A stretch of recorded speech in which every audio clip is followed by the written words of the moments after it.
Depressão é um dos maiores problemas de saúde hoje em dia.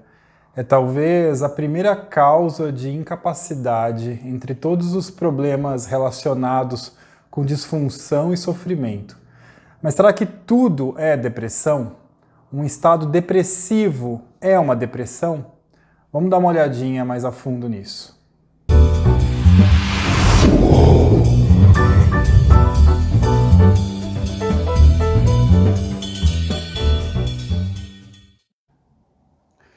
Eu falei aqui sobre estados depressivos, justamente para a gente ampliar essa questão da depressão, principalmente hoje em dia, com toda essa pressão que a gente vive, com essa cobrança pela perfeição, né, nas redes sociais, agora com essa pandemia, com toda essa incerteza, essa desesperança, tudo isso deixa a gente, às vezes, num estado de muita tristeza. Mas como sentir tristeza hoje em dia parece que é proibido, é feio, é uma derrota, muitas das vezes a gente acaba recorrendo a uma pílula da felicidade para tentar mascarar esse estado. Quando se fala numa depressão clássica, a gente precisa olhar para toda a dimensão da síndrome depressiva. O que eu quero dizer com isso? Não é porque eu estou triste ou passando por alguma fase ruim da vida que eu estou em depressão. A depressão, ela vai incluir um agrupamento de sinais e sintomas. Então a gente está falando de algumas coisas importantes. Por exemplo, sinais afetivos. Então vai envolver questão de tristeza, um choro fácil, tédio, irritabilidade, sensação de que tudo está ruim, aquela sensação de que tanto faz como tanto fez, né? Alterações instintivas e neurovegetativas. Então, por exemplo, anedonia, que é uma incapacidade de sentir prazer nas coisas da vida, uma fadiga, cansaço, desânimo, insônia, perda do apetite, diminuição da libido. Alterações ideativas, então a gente vai falar de pessimismo, ideações suicidas, ruminação de mágoas, uma visão de mundo muito marcada pelo tédio, pelo sentimento de vazio, ideias de arrependimento. Alterações cognitivas, né? Então aí a gente tem déficit de atenção, de concentração, déficit de memória, dificuldade de tomar decisões.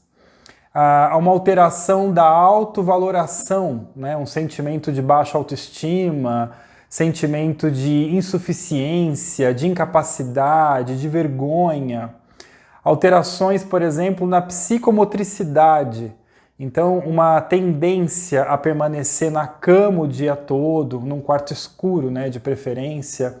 Uma latência cada vez maior entre perguntas e respostas, né, aquele pensamento lento, uma diminuição da fala, uma voz baixa, mais lenta, uma recusa à alimentação.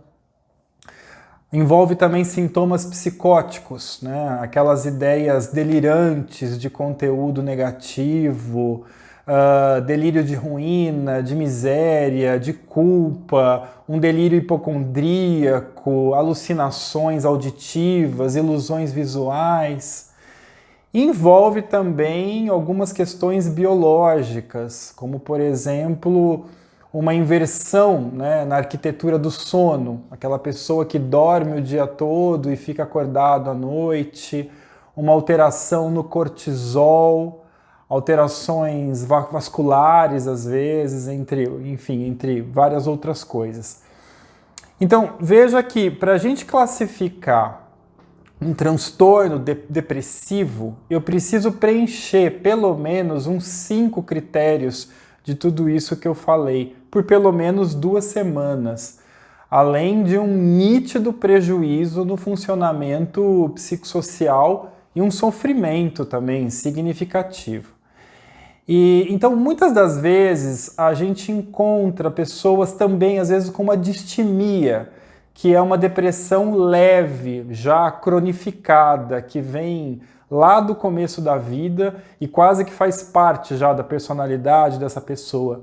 Faz tanto tempo que a pessoa tem isso que já se fundiu com a personalidade. Então, quando se fala em depressão, a gente precisa pensar em tudo isso, né? E nas diferentes formas também que ela pode aparecer. Porque a depressão ela pode ser episódica, ela pode ser duradoura, ela pode ser crônica, atípica, ela pode ser agitada, ansiosa.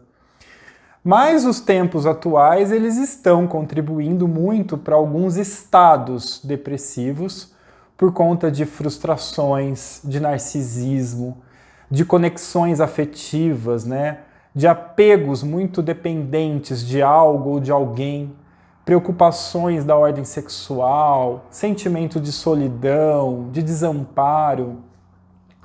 Mas esses estados depressivos, eles não paralisam a pessoa como faz a depressão propriamente dita. A pessoa continua levando a sua vida, mas num estado constante ali de preocupação com essas questões de autoestima e confiança. Quer um exemplo?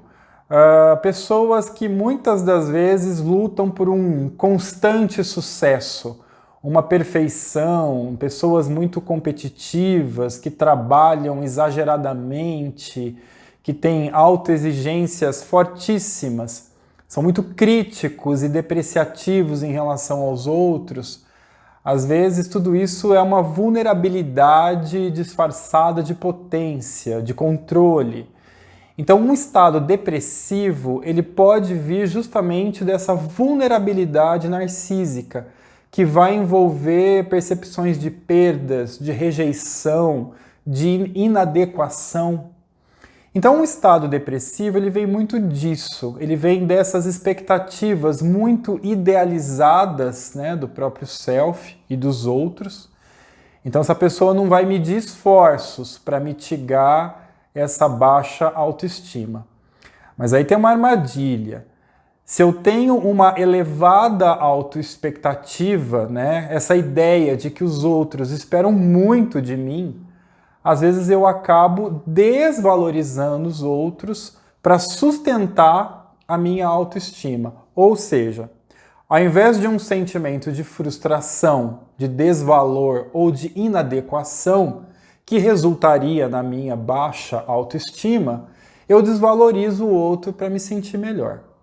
Acontece que quando eu diminuo ou eu rebaixo o outro, a consequência disso pode ser uma sequência de desapontamentos significativos, né? Muita raiva dos outros por não corresponderem ao que eu espero.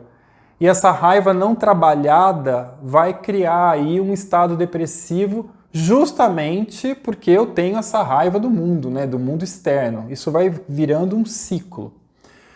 A gente pode pensar também que um estado depressivo ele pode surgir por um luto que a pessoa está passando, por uma disputa que essa pessoa esteja passando, por exemplo, uma disputa de um filho numa separação, uma disputa no trabalho, uma mudança drástica, por exemplo, um emprego novo, um divórcio, uma mudança financeira ou algum déficit interpessoal, como por exemplo uma fase da vida mais solitária.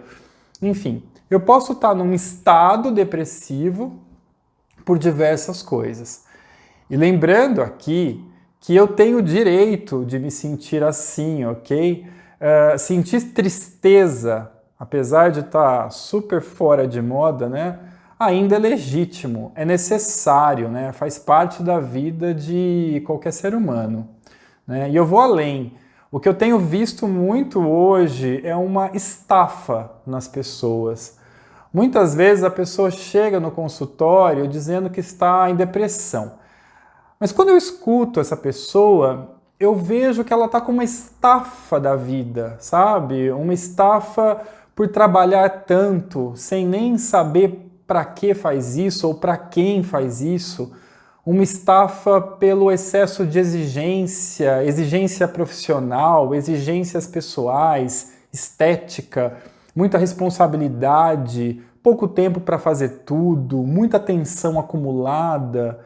Então essa estafa, claro, né, ela causa uma fadiga mental, um desgaste metabólico muito grande. É um desgaste tão grande que a pessoa chega, às vezes, até a sentir dor física.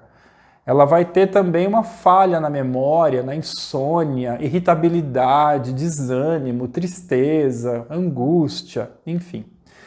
Mas a gente precisa fazer esse diagnóstico diferencial, digamos assim. Eu fico muito triste, né, às vezes, de ser pago para dizer para essa pessoa que a vida que ela escolheu, a imagem que ela quer sustentar, ou querer ser aquilo que ela não está dando certo. Então é melhor a gente parar e rever. Porque se continuar nadando contra a correnteza, se a gente continuar nesse processo alienante, né, de pobreza de simbolização, de significado para as coisas, se a gente não tentar ressignificar as experiências, o resultado disso vai ser uma rota de colisão. Vai bater, vai quebrar, né? Em algum momento essa máquina vai pifar. Todo esse sentimento de fracasso, de desvalia, de culpa, de inferioridade, em algum momento ele vai virar um estado depressivo e aí sim pode ser que até evolua para um quadro de depressão clássica, mesmo um quadro de depressão mais grave. Então é como diz o ditado, né?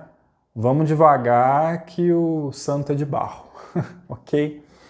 É isso.